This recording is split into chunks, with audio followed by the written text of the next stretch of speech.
thanks for hopping on, everybody. We got Jai's got his quarantine mullet. You know, that's Beautiful. Can we get a profile shot? Can you get the full? Yes. Let it flow, let it flow. It's a nice curly mullet too, isn't it? Got a little pizzazz back there. I need to put a comb through it and really get some length, you know? Like a spoiler, just keeps me low to the ground. Well, I'm glad that everyone is killing it in quarantine.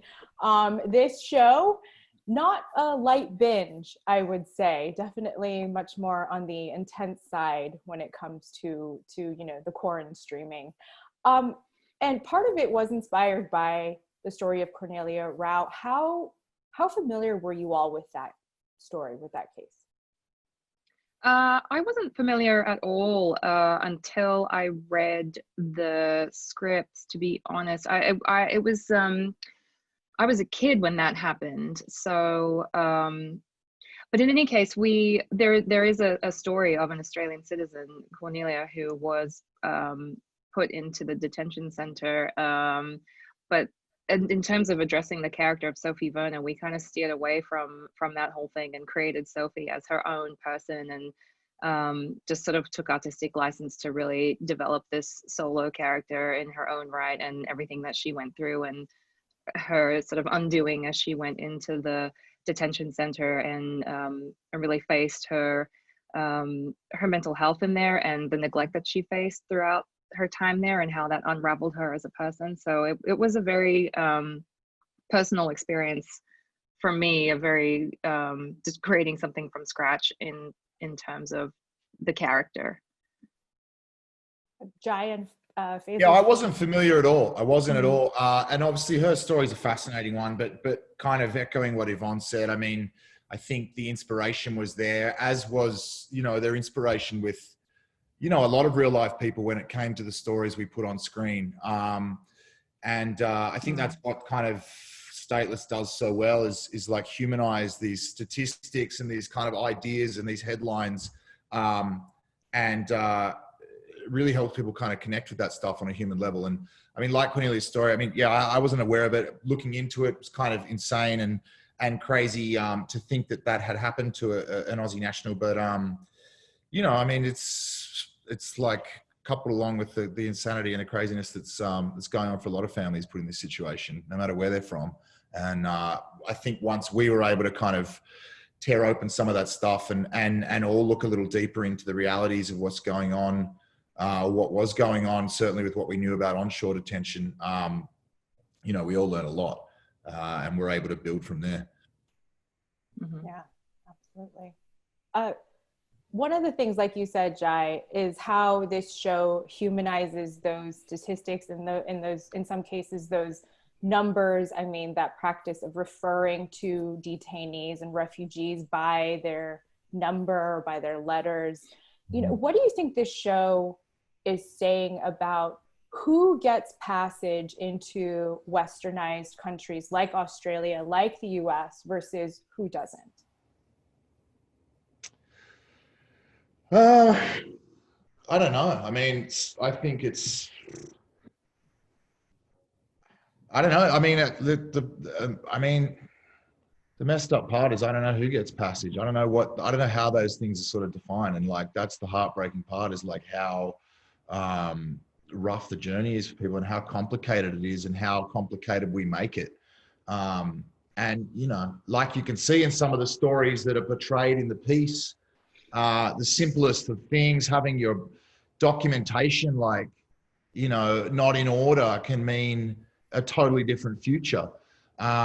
So, I mean, look, I don't know. The system's letting everyone down, I think, is the kind of bottom line. And although Stateless doesn't take like a hard kind of political angle on things, it kind of has its own unique perspective because we look at the story from so many different angles, and that's a reality for everyone. But it's not working for anyone, that system, at all, really. And I think, you know, I don't know. Someone might want to add to that.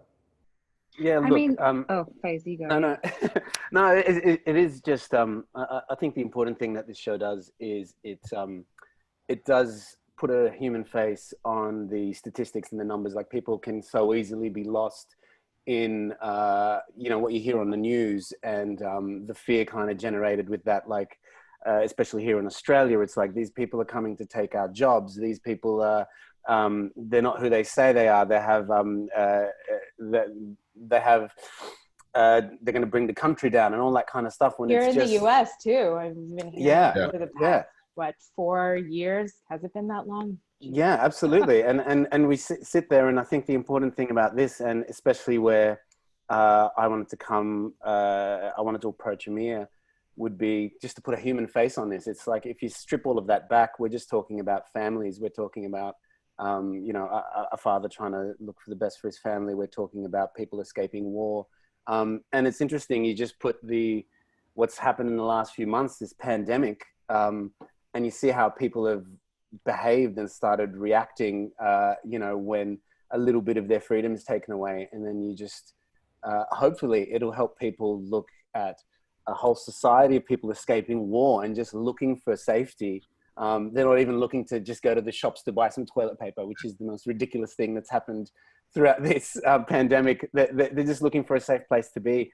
And even throughout the pandemic, I don't know what it's like in America, but the treatment of the refugees here at the moment is despicable. You know, not being guaranteed places to stay, that's complying with the distancing rules, putting them in places that currently in Melbourne that are hubs for COVID at the moment. You know, it's just this systematic mistreatment of these people that don't want anything but a safe life for their families. And I think this show kind of shines a light on that, and it shows, and hopefully people can connect with the fact that we're talking about humans. We're not talking about numbers. We're not talking about statistics.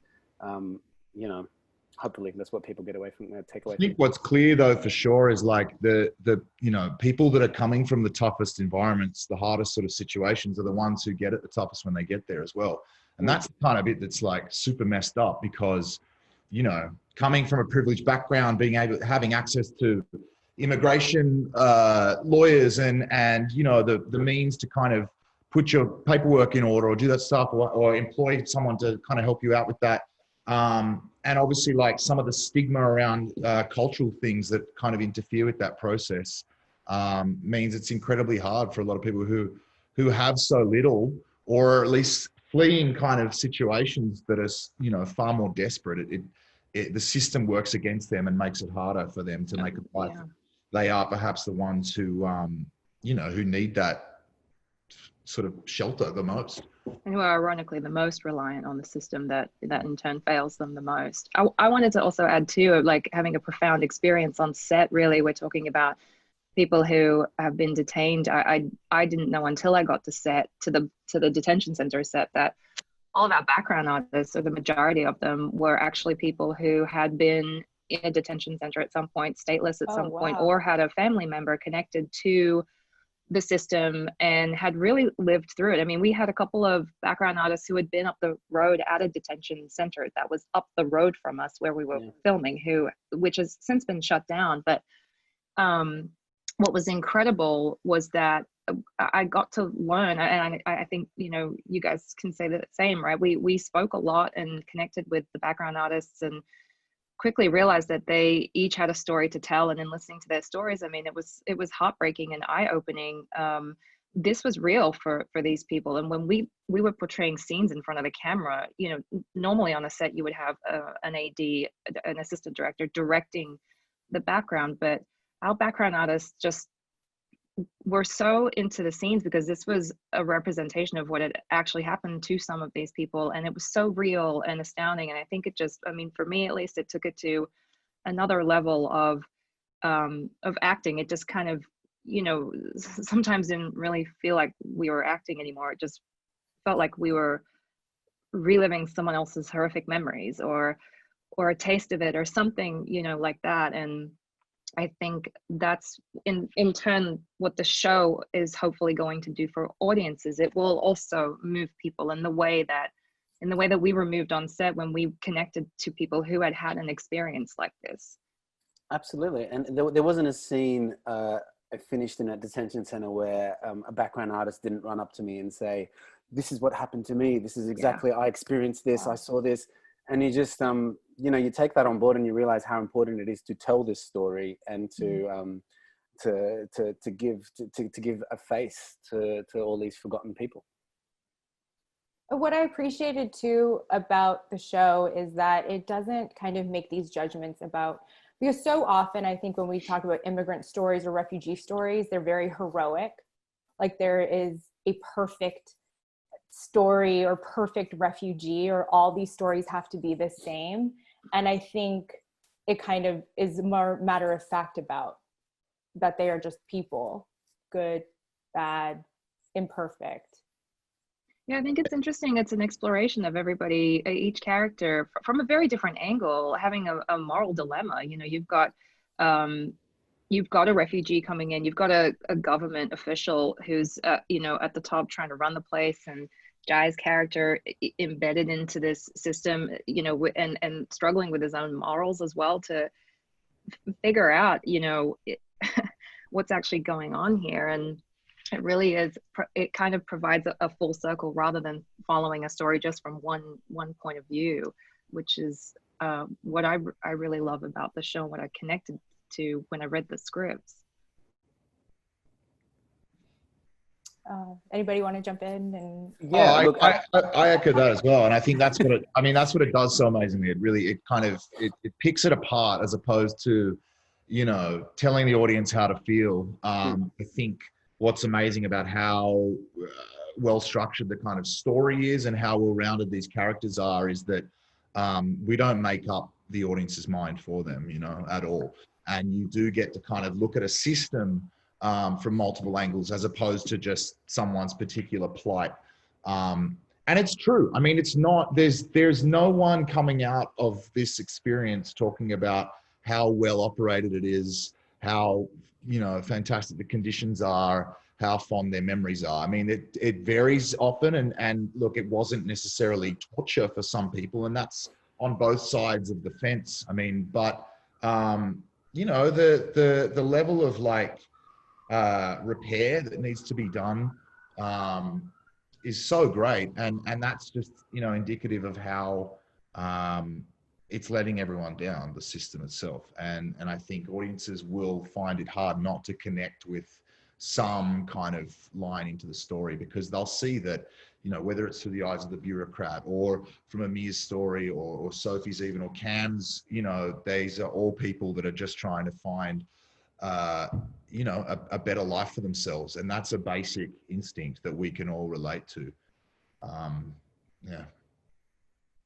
Faisal, if I have my information correct, so you immigrated to Australia at a young age, is that right? Yeah, we moved from Lebanon in the mid-'80s. I was 3.5. We were escaping the war there. Yeah. So in being part of this show, did you revisit that experience at all? Look, absolutely. In a way, like we weren't refugees, but I put a lot of my dad in Amir because when we moved here, we had nothing, and I just watched this amazing human kind of have to rebuild himself, and my mum have to rebuild our family from scratch. Yeah, the first few years in the country, we all shared the same bed, and you know, my dad had the choice of either trying to become a dentist again, which he was in Lebanon, or which would be another 6 years of study, or get another job. And he chose to study again, which just meant that we were below a certain line for a while. And it's just that appreciation of seeing what someone does for their families. It just grounds you. And I wanted to, I put a lot of my dad in Amir. Yeah.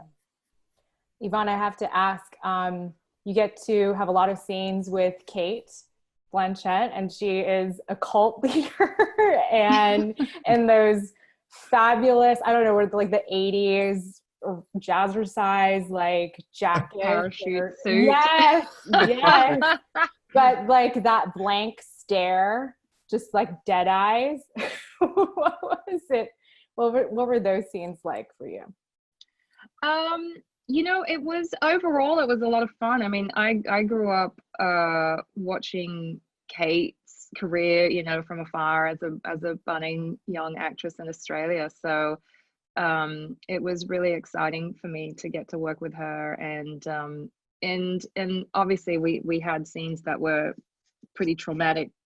The content was pretty traumatic, but overall we had fun with the costumes and everything. It was pretty exhilarating. There was that scene where Dom, playing Gordon, is making that speech, and it's the Christmas party, and it was just kind of electric in the room on the night, and I think it really set the tone sort of for that week of shooting when we did all the cold stuff, because you could sort of really understand in that moment. I could really understand how Sophie, who is so vulnerable already, could get sucked into these two sort of new parent figures that she wishes she had in her life, seeing as her actual parents weren't really providing the safe environment that she wished for, given her circumstances. And it was, so those kinds of things were a lot of fun, and messing around with the dancing and all that was, it was really cool. Some of the scenes in the show, like that you had all mentioned, they seem to really be hitting differently now. Like, I think of the scene with the protests. I think of pretty much any scene with when you have the guards interacting with the detainees. I mean, it seems to, even though it's set in Australia, it's echoing a lot of things that we're seeing on the news, especially in the US. Have you all kind of processed this a little bit differently now that, with the news the past couple of weeks? It's interesting. I haven't watched the show since for a minute, since we're first able to, and we took it to Berlin to the film festival back in February, which funnily enough was right as COVID was all kind of getting crazy. And I haven't seen the eps. So even in thinking about kind of some of the thematic stuff that, we've been doing some chats around with press, you sort of saying that is, I don't know. I hadn't quite considered it, but it's so true. And there's a lot to say. I guess it just leans into how relevant it really is. And I mean, even though the show's set a little while ago, things have changed a little bit with the systems in Australia.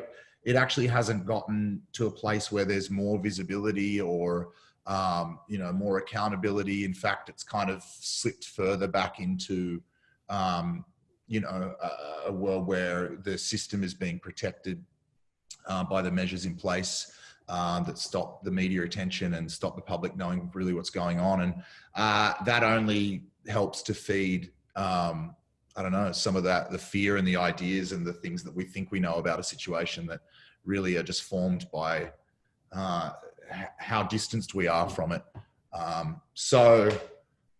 mean, I guess that just goes to show how kind of relevant the show is for our current times, and hopefully people connect with that. And